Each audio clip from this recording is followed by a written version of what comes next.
Allah itu membagi waktu siang dan malam.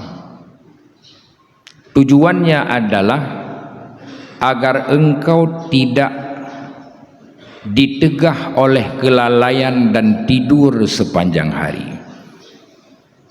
Wa wasa'a 'alaika kay yabqa hissatul ikhtiyar. Kemudian Allah mengeluaskan waktu agar engkau kebagian, punya kesempatan di dalam waktu yang telah dibagi itu untuk beribadah. Allah neatu dan nebagi kepada gedanyo dua wate, siang dan malam. Kenapa waktu itu diatur? Nah, yang nanti salat subuh, salat zuhur, asar, maghrib, isya, puasa Ramadan, berhari raya, berhaji, berzakat.